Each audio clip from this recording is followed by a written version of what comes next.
The Roman Empire, once master of the known world, did not fall in a single day. It did not collapse with one battle or one invasion or one ruler's mistake. It fell slowly, painfully, over centuries, like a giant beast devoured from the inside while enemies circled outside. But why?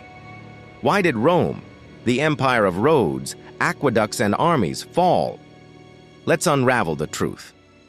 At its height, around the 2nd century AD, Rome was unstoppable. Its legions stretched from the deserts of North Africa to the misty highlands of Britain. Roads connected over 400,000 kilometers of land. Roman law, Roman language, Roman architecture, they defined civilization. But hidden beneath that power were weaknesses, and those weaknesses would grow. Picture the Roman Senate, a chamber once filled with debate and vision. By the 3rd century, it had become a theater of betrayal.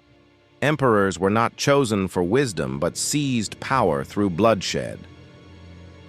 Between 235 and 285 AD, just 50 years, Rome saw more than 20 emperors rise and fall, most murdered by their own guards.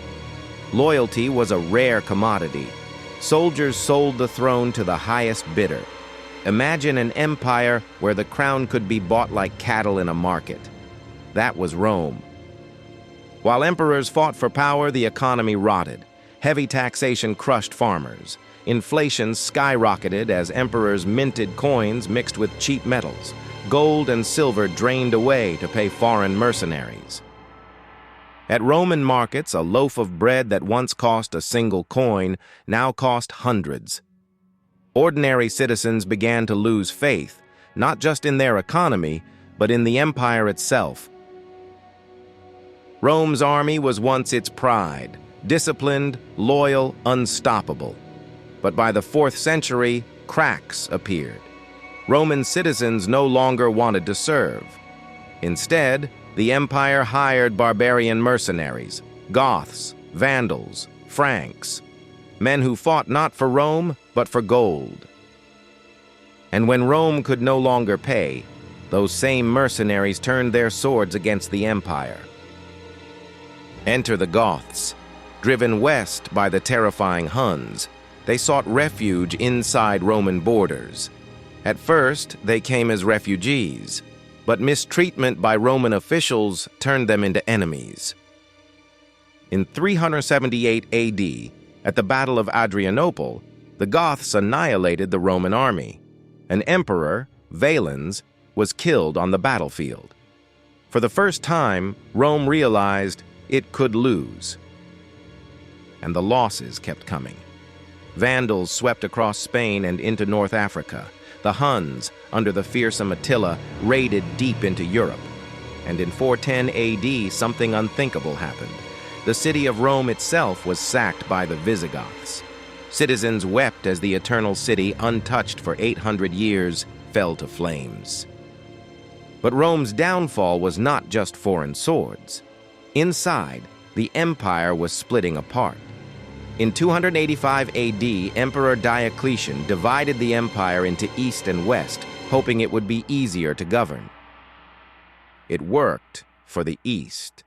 Constantinople, the capital of the Eastern Roman Empire, later called Byzantium, grew rich and powerful.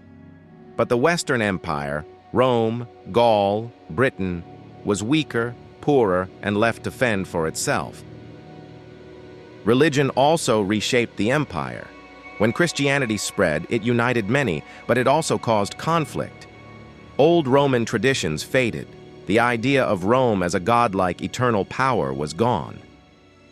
By the 5th century, Rome was a shadow of its former self. Corrupt officials, empty treasuries, mercenary armies with divided loyalties.